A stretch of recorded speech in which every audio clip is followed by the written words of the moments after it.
Hello friend, एक बार फिर से बहुत बहुत स्वागत है आप सभी का हमारे इस यूट्यूब चैनल मेजर टारगेट पर। तो फ्रेंड, आज हम लोग क्लास 10 के विज्ञान यानी कि साइंस का एक और महत्वपूर्ण पार्ट को देखने वाले हैं।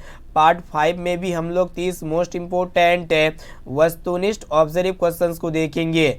ये जो 30 मोस्ट इम्पोर्टेंट वस्तुनिष्ठ प्रश्न है ना, आपके गत वर्ष में बार बार पूछे जाते हैं और ये सभी प्रश्न आपका एनसीईआरटी के न्यू पैटर्न पर आधारित है। और इसमें भी हम लोग 2011 से 2022 तक पूछे गए सभी प्रश्न को सम्मिलित किए हैं। अगर आप भी इस बार मैट्रिक के बोर्ड एग्जाम देने वाले हैं ना, तो इस क्लास को शुरू से लेकर आखिरी तक ज़रूर कीजिएगा। और दोस्तों, ये क्लास को दोबारा किया जाता है क्योंकि यहाँ पे कल वाला 8 बजे रात में जो है ना क्लास यहाँ पे ऐसा ही ढंग से नहीं हुई थी। लाइव क्लास टेक्निकल इशू की वजह से जो है ना लाइव क्लास गड़बड़ा गई थी। तो यहाँ पे हम लोग जो है ना रिकॉर्डेड वीडियो के माध्यम से हम क्लास को करवाते हैं। तो फटाफट से वीडियो को लाइक कर दीजिएगा दोस्तों। और दोस्तों, चैनल पर नए हैं ना, तो प्लीज़ दोस्तों चैनल को सब्सक्राइब करके बेल आइकन को प्रेस करके जो है ना ऑल पर जरूर सेलेक्ट कर लीजिएगा। और जो भी विद्यार्थी अभी तक हमारे व्हाट्सएप ग्रुप में नहीं जुड़े हैं, तो फटाफट से मेरा व्हाट्सएप नंबर को नोट कर लीजिए। ये मेरा व्हाट्सएप नंबर है 6206076569। सिंपली इस नंबर को सेव करना है और आपको बोलना है कि सर हमें व्हाट्सएप ग्रुप में जोड़ दीजिए, तो हम जो है ना आपको व्हाट्सएप ग्रुप में जोड़ देंगे। और दोस्तों, ये क्लास काफ़ी महत्वपूर्ण है, इसलिए क्लास को शुरू से लेकर आखिरी तक ज़रूर कीजिएगा। काफ़ी सारे प्रश्न जो है ना इस वर्ष यानी कि 2022 के एग्जाम में पूछा गया है इस वीडियो से। तो फ्रेंड देखिएगा, आज का फर्स्ट प्रश्न है जो कि गत वर्ष में यहाँ पे 3 बार पूछा जा चुका है और 2023 के लिए काफ़ी इंपॉर्टेंट है। तो फ्रेंड, प्रश्न एक रहा है कि आपको बताना है कि निम्न में से कौन प्राकृतिक संसाधन नहीं है। तो देख सकते हैं ये भी प्रश्न जो है ना 15 के कंपार्टमेंटल में पूछा गया था और 16 के एग्जाम में, और 2022 का यहाँ पे 2020 के सेकेंड सीटिंग में पूछा जा चुका है। तो यहाँ पे आपको बताना है दोस्तों कौन जो है ना प्राकृतिक संसाधन नहीं है। तो सबसे पहले हम पहचानते हैं कि कौन जो है ना प्राकृतिक संसाधन है। जैसे कि यहाँ पे आपका वायु दिया गया है, मृदा दिया गया है और आपका जल दिया गया है। ये तीनों क्या है? प्राकृतिक संसाधन है। लेकिन ये जीवधारी यानी कि प्राणी जो होते हैं ना, ये प्राकृतिक संसाधन नहीं है। यानी कि यहाँ पे डी वाला ऑप्शन जो है ना बिल्कुल ही करेक्ट आंसर हो जाएगा। अब चलिए फ्रेंड देखते हैं यहाँ पे दूसरा नंबर प्रश्न को देखिएगा जो कि आपके बोर्ड एग्जाम के लिए काफ़ी महत्वपूर्ण ये भी प्रश्न है। बोर्ड एग्जाम में यहाँ पे देख सकते हैं 15 के फर्स्ट सीटिंग में पूछा जा चुका है। तो फ्रेंड, प्रश्न एक रहा है कि यूरो 2 का संबंध है। तो यहाँ पे ऑप्शन ए में आपका दिया हुआ है वायु प्रदूषण से, और ऑप्शन बी है जल प्रदूषण से, या फिर मृदा प्रदूषण से, या फिर कोई नहीं। तो फ्रेंड आपको बता देते हैं ये जो यूरो दूसरा यानी कि यूरो दूसरा का संबंध किससे है? वायु प्रदूषण से है। इसे आपको याद होना चाहिए। यहाँ पे ए वाला ऑप्शन जो है ना बिल्कुल ही करेक्ट आंसर हो जाएगा। अब चलिए फ्रेंड देखते हैं यहाँ पे तीसरा नंबर प्रश्न जो कि आपके बोर्ड एग्जाम के लिए काफ़ी महत्वपूर्ण है। तो फ्रेंड, प्रश्न एक रहा है कि आपको बताना है कि निम्न में से कौन एक भूमिगत जल का उदाहरण है। तो यहाँ पे देखिएगा दोस्तों, ऑप्शन ए में आपका दिया हुआ नदी, और ऑप्शन बी है कुआं या फिर तालाब, और ऑप्शन डी है समुद्र। तो फ्रेंड आपको बता देते हैं भूमिगत जल का उदाहरण क्या है?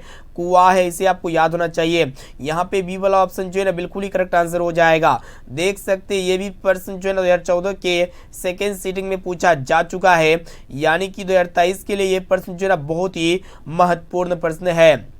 अब चलिए फ्रेंड देखते हैं यहाँ पे नेक्स्ट क्वेश्चन को देखते हैं जो कि आपके बोर्ड एग्जाम में 2 बार पूछा जा चुका है।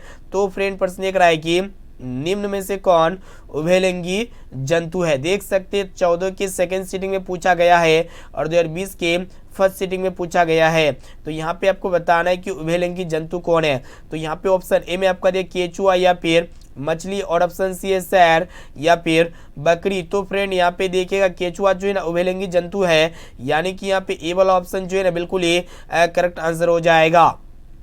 अब आइए फ्रेंड देखते हैं यहाँ पे 5 नंबर प्रश्न को देखिएगा जो कि आपके बोर्ड एग्जाम के लिए काफ़ी महत्वपूर्ण ये भी प्रश्न है। तो फ्रेंड, प्रश्न ये रहा है कि सभी हरे पौधे होते हैं। तो यहाँ पे ऑप्शन ए में आपका दिया हुआ है स्वपोषी या फिर मृतजीवी या फिर परजीवी, और ऑप्शन डी है इनमें से सभी। तो फ्रेंड, सभी हरे पौधे क्या होते हैं? स्वपोषी होते हैं। यानी कि हरे पौधे क्या होते हैं? ये अपना भोजन जो है ना स्वयं तैयार करते हैं, अपने से तैयार करते हैं, इसीलिए इसको हम लोग क्या कहते हैं? स्वपोषी कहते हैं। और दोस्तों देख सकते हैं 2019 के कंपार्टमेंटल एग्जाम में ये प्रश्न जो है ना पूछा जा चुका है।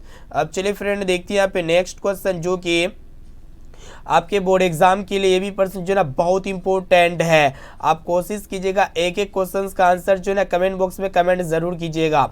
तो फ्रेंड प्रश्न ये कराए कि कौन सी गैस ओजोन परत में छेद के लिए उत्तरदायी है।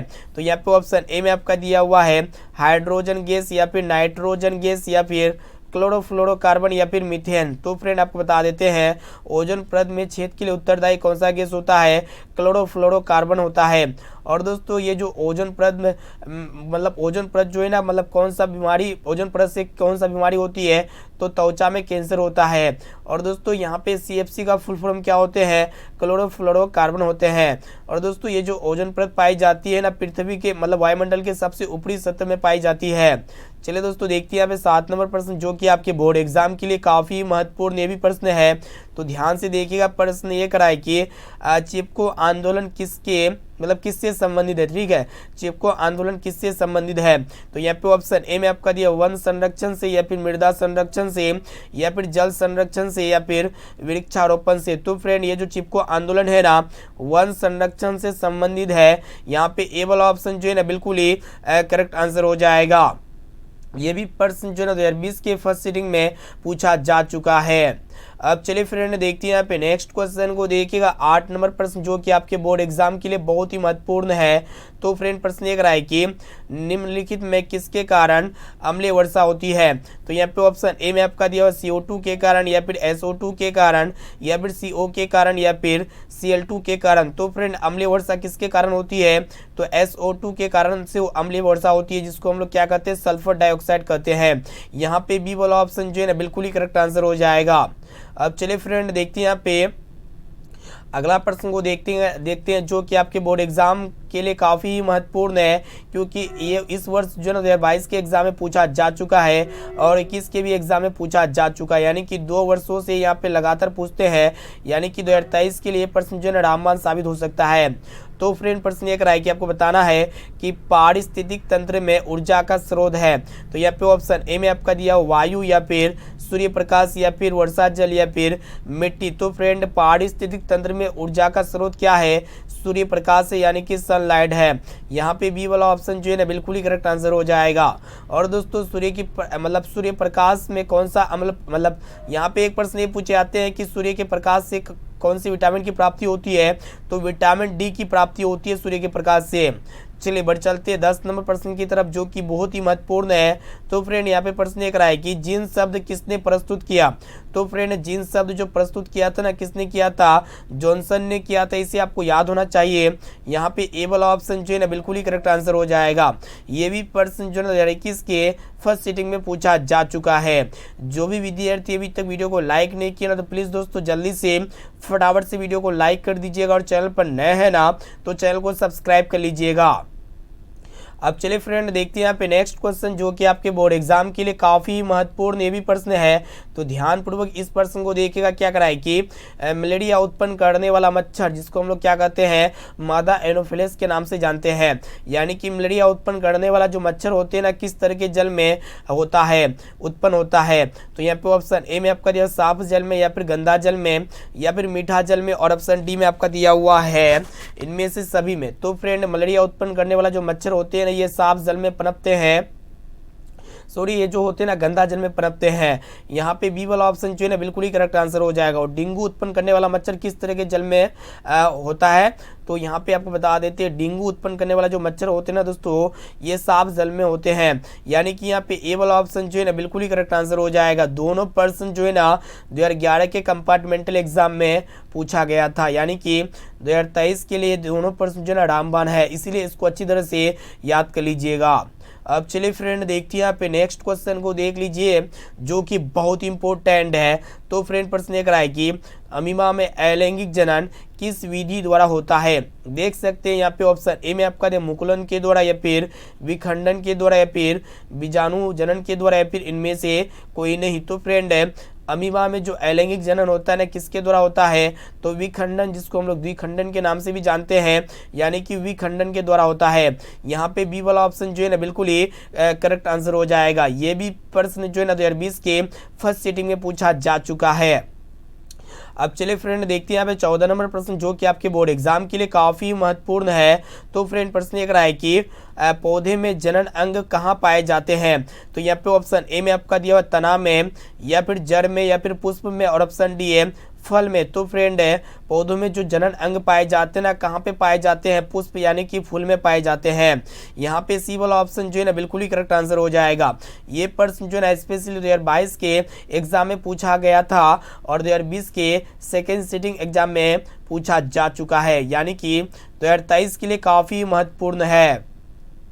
अब चलिए फ्रेंड देखते हैं यहाँ पे नेक्स्ट क्वेश्चन की तरफ बढ़ चलते हैं जो कि बहुत ही महत्वपूर्ण है। क्या करा है कि यहाँ पे आपको बताना है कि निम्नलिखित में किस में द्विखंडन नहीं होता है। तो यहाँ पे ऑप्शन ए में आपका दिया अमीबा में, या फिर ईस्ट में, या फिर पैरामेसियम में, या फिर यूग्लिना में। तो फ्रेंड हम आपको बार बार बताते हैं अमीबा में क्या होते हैं, द्विखंडन होते हैं, पैरामेसियम में भी द्विखंडन होते हैं, और यूग्लिना में भी द्विखंडन होते हैं, लेकिन ये ईस्ट में क्या होते हैं, द्विखंडन नहीं होते हैं। यहाँ पे बी वाला ऑप्शन जो है ना बिल्कुल ही करेक्ट आंसर हो जाएगा।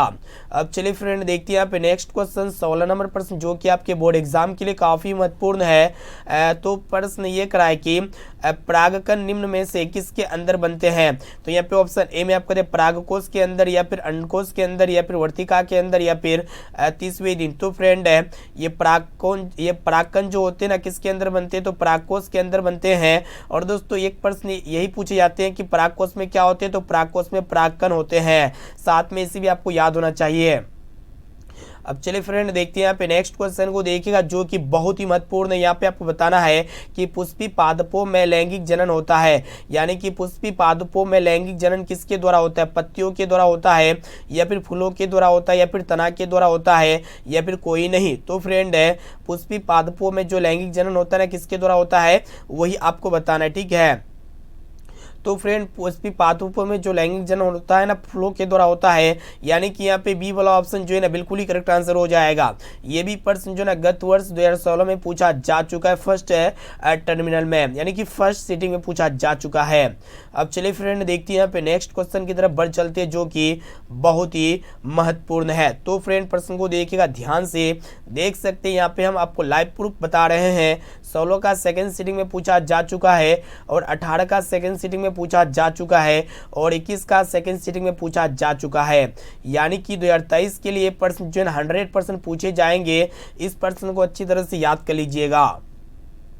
तो फ्रेंड प्रश्न ये है कि मानव मादा के जनन तंत्र का भाग नहीं है, यानी कि कौन जो है ना मानव मादा के जनन तंत्र का भाग नहीं है। ऑप्शन ए में आपका दिया अंडाशय, या फिर गर्भाशय, या फिर शुक्रवाहिका, या फिर डिंब वाहिनी। तो फ्रेंड मानव मादा के जनन तंत्र का भाग कौन नहीं है, तो शुक्रवाहिका नहीं है। कौन नहीं है, शुक्रवाहिका।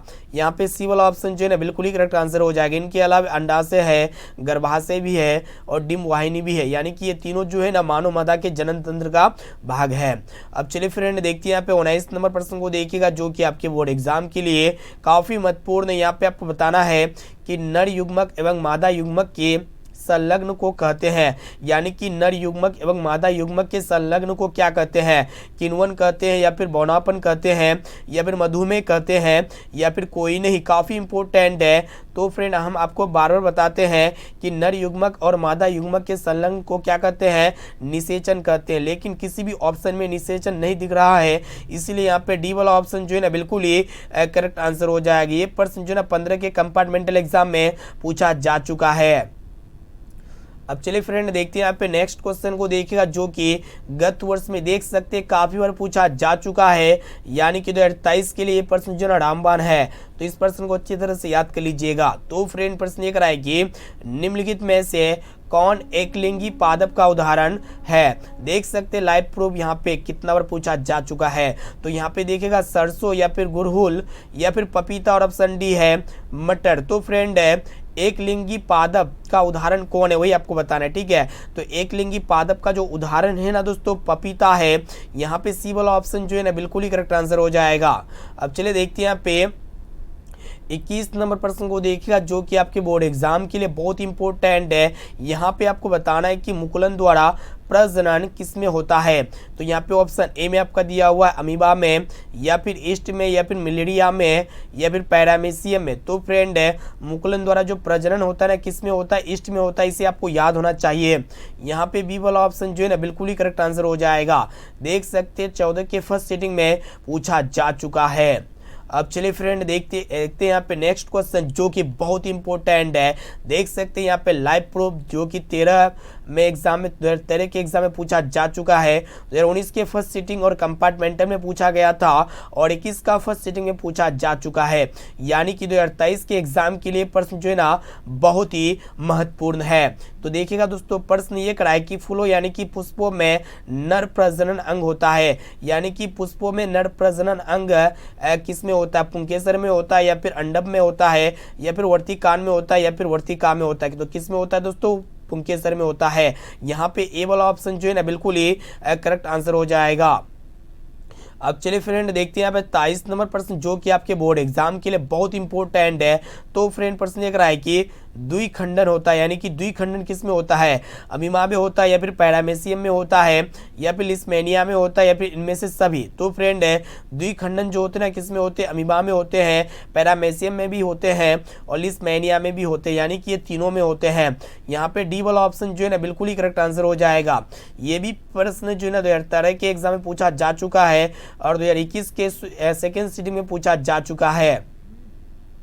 अब चलिए फ्रेंड देखते हैं यहाँ पे नेक्स्ट क्वेश्चन की तरफ बढ़ चलते हैं जो कि बहुत ही महत्वपूर्ण प्रश्न है।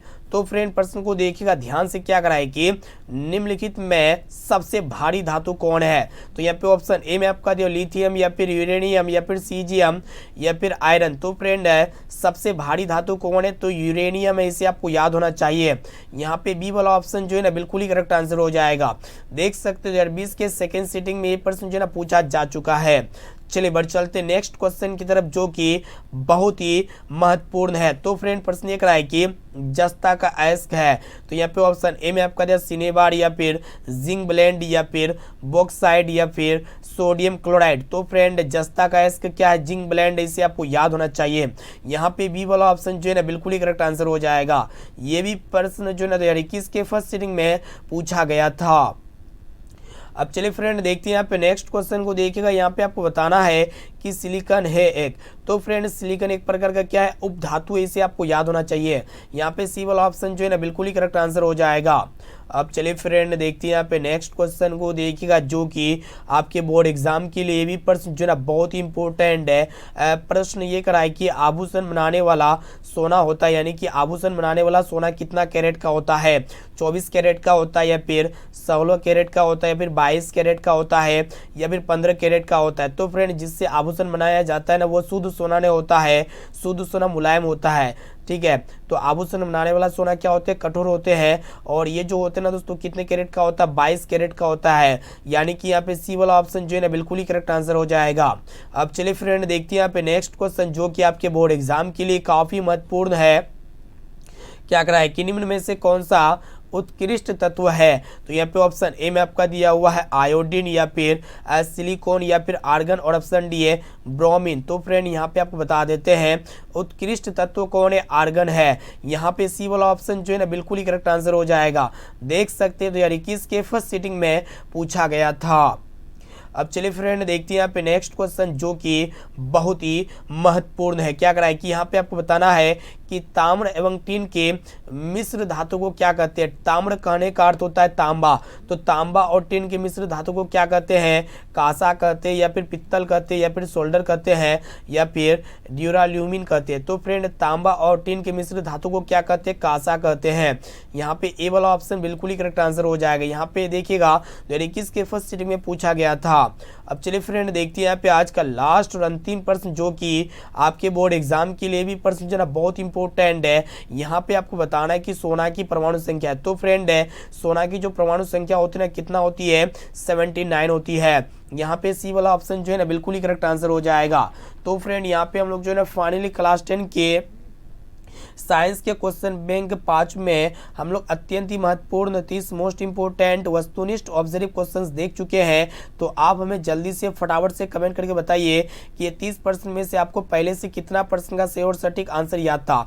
इसका जवाब जो है ना दोस्तों आपको इसी वीडियो में हमें कमेंट करके बता देना है, ठीक है। और इनके साथ साथ जो भी विद्यार्थी अभी तक वीडियो को लाइक नहीं किए तो प्लीज़ दोस्तों जल्दी से फटाफट से वीडियो को लाइक कर दीजिएगा। और दोस्तों जो भी विद्यार्थी अभी तक चैनल को सब्सक्राइब नहीं किए हैं तो जल्दी से चैनल को सब्सक्राइब करके बेल आइकन को प्रेस करके ऑल पर जरूर सेलेक्ट कर लीजिएगा।